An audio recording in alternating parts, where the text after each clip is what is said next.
Hai guys, sudah lama saya tak buat video secara live macam ini dan ramai yang worry ya, apa yang telah terjadi kepada saya. Okey, sebenarnya saya masih lagi on medical leave untuk 1 bulan. So selepas pembedahan tu everything dah recovery dah okey lah. Recovering well.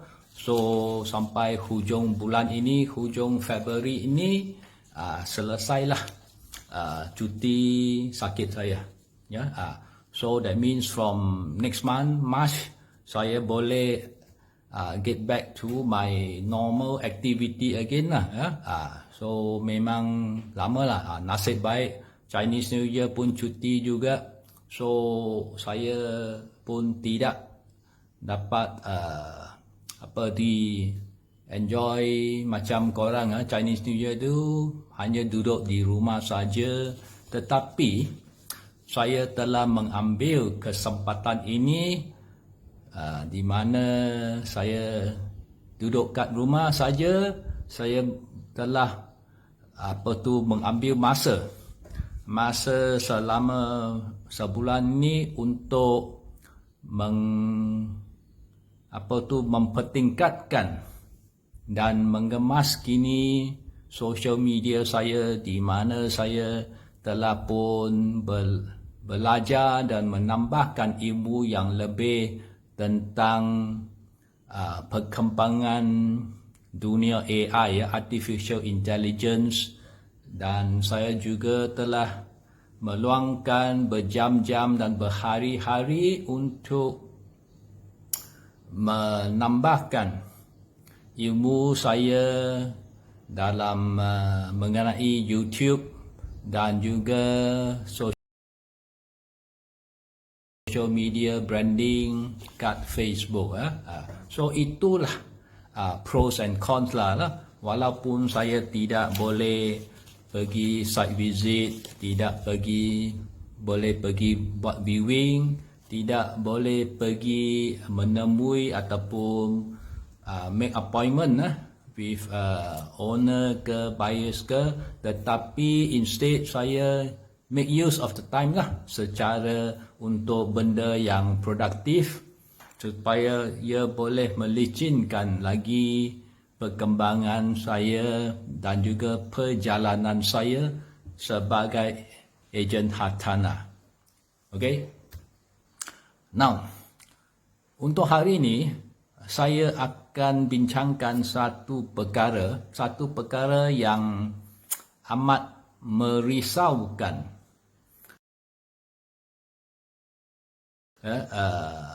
There is something new which happened within the past few days, which would be a point of worry for all of you guys. Dan ia adalah berkaitan dengan nilai mata wang kita, nilai mata wang ringgit Malaysia.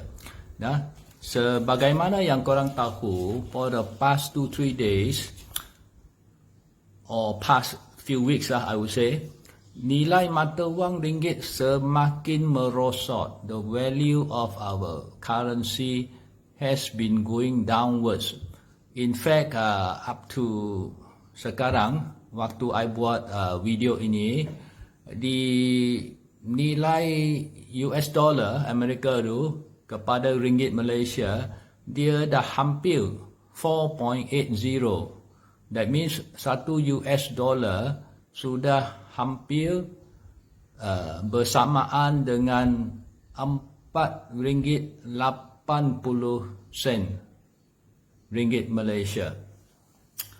So what it means that kemerosotan dan kesusutan nilai mata wang kita ini akan memberi kesan yang sangat negatif kepada korang semua sebagai rakyat Malaysia. In layman's term, it means the cost of import has now increased. Apa yang apa juga jenis barang-barang yang kena import daripada negara luar, barang seperti bahan mentah ke, makanan ke, alat-alat lah, equipment lah, serta ubat-ubat dan macam-macam lagi lah yang kita import from overseas tu, in US dollar tu, ia akan jadi semakin mahal tau. So all those imported goods that we are buying, that we need to use in our daily life, in our country, will now become more expensive. Yeah. So when it become more expensive, it will mean we need to pay more. But the problem is this devaluation of the currency is not just restricted to the cost of physical goods. It will also have impact on the services provided, service tu, perkhidmatan tu, perkhidmatan yang dilanggankan dalam US dollar tu. So it will have an effect on the goods and also the services that is provided. So the long-term effect is this lah. You can not even long-term lah, short-term, medium-term ke long-term. As long as the value of our ringgit keep on decreasing, as long as nilai mata wang ringgit kita semakin lembab, semakin turun, that means our cost of living, kehidupan kita akan terjejas. Because we will have less money to spend. We will have less money to pay for your installment. Korang tahulah, team leader hebat-hebat semua, ada BMW, ada Mercedes, ada Porsche, tiap-tiap bulan BMW, Mercedes pun installment bayar 3,000 macam tu, 3,000, 3,500 untuk 7-8 tahun. Yang beli Porsche itu itu kena bayar 15-20 ribu setiap bulan installment tu. So all this, they will be affected because their money, their income has become less. So yang ada bini ke, satu ke, dua ke, tiga ke, anak ke, cucu ke, 10 ke, 20 ke, 30 ke, budak yang macam ni juga akan terjejas. Because cost yang net income tu semakin berkurangan. So dia akan rasa sangat tertekan untuk mencari duit yang lebih untuk enjoy dia ataupun continue with their daily life too. So inilah yang membimbangkan saya. That's why I rasa perlulah saya buat video sharing yang sedemikian untuk hari ini, supaya nak menitik beratkan apa yang akan berlaku in the near future and also in the medium future. Because buat masa kini, saya tahu ramai daripada korang juga sudah up to your neck. Banyak hutang-hutang yang kena disettlekan.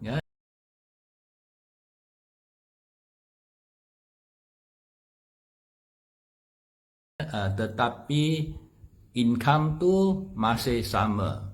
Ada yang income telah berkekurangan tu.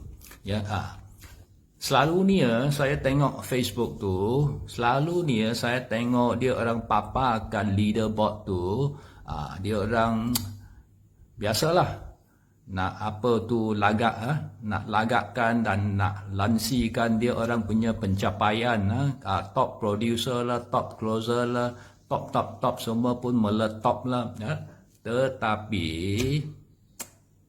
korang mesti faham one thing tau bro, pakai otak ni, jika ada otak kena fikir, you can close the deal, but can you collect the commission? Closing is one thing, collecting is another thing. Memang dalam market kita sudah tahu ramai agensi dia orang buat project marketing, so selalu dia orang post in Facebook, beratus-ratus juta dia orang close project marketing tu. Ya, ada yang dapat apa tu MIEA punya $1 million award producer pun ada, through project marketing. So mereka pun happy lah. Pun sorak-sorak sudah sombong, hidung sudah tinggi dah. Tengok atas tu dia atas. Tetapi bila I tanya mereka cakap, bro, haven't collect my commission yet, cannot collect the commission. Of course lah, MIEA gave me the $1 million producer award, but bro, agency cannot collect the commission. So how? Already 1 year di. I kena jadi beggar lah, pengemis lah, tepi jalan lah sekarang. Perut pun sudah ikat sampai berapa kali round lah, tetapi cannot get the income, cannot get the commission. So how to survive bro? Tengok dulu Mercedes 3 Series itu hybrid punya, tapi sekarang tengok I sudah tukar lah, itu Beza lah, kereta Beza sekarang lah. So itulah yang mereka bagi tahu saya lah, tapi itu secara apa tu lah, sembang-sembang sajalah. Tapi that is what happened lah. Budak baru kan, baru 2-3 years join agency business lah, semua pun tak tahu lah, close sikit sudah action lah. So nak bagi tahu korang semua hari ni lah, collection and closing are two separate matter, so now with this thing, coming back to our topic hari ni tentang US dollar equal almost 4.80 ringgit Malaysia. So korang mesti berhati-hati, cost of living naik sebab harga barang-barang import semua sudah naik, Of course lah, ada yang NGO ke, ada yang top big punya budak suruh korang makan lokal saya lah, makan apa tu, beli lokal lah, makan lokal lah. Tetapi not everything can be localized, kita mesti faham tu, many products yang kita perlu tu cannot be manufactured locally. Yang budak-budak aming tu, itu boleh lah, itu sambal tu boleh lah, lokal lah. Kalau you nak cili dari Mexico lah, cili dari apa tu lah, Eropah lah, special punya cili, memang you kena import punya bro, tak boleh lokal tu, itu kena faham, okay? So the net effect is that you guys got to be prepared. Your cost of living will increase. That means the ability untuk close deal tu will be affected juga, because memang susah nak cari pembeli untuk hartanah tu.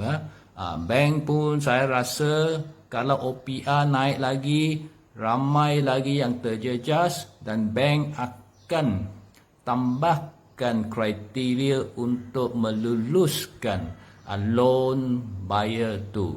Because bank pun dia orang businessman juga, dia tahu in the near future all those fellas dia net income lah, DSR akan be affected. So bank will also carilah customer yang best punya, yang very secure punya ya. So yang budak-budak yang lain tu I pun tak tahulah macam mana korang nak survive as an agent, because the way I look at it, pasaran hartanah akan affected juga, mesti akan affected dan terjejas dan tergugat bila cost of living semakin meningkat ya. So itulah message dan saranan yang saya nak salurkan kepada korang untuk sharing hari ini. Semoga korang faham. It may look simple, but in the short term, 3 months, 4 months, in the medium term, 1 year, 2 years, and in the long term, 4, 5 years later, all this thing will affect the economy, will affect you guys and everybody that is residing in this country ya. So itulah saranan saya. Korang boleh replay video ini sekali lagi, jika tak faham replay lagi. Kalau nak sharekan untuk member-member korang lah, tim-tim korang pun saya alu-alukan lah supaya mereka boleh prepare for something which is worse off that I see will happen. So that's all for today sharing. Semoga korang semua dapat manfaat daripada sharing saya yang sekian lama ini tidak dibuat. Okay guys, see you in the next video. Thank you.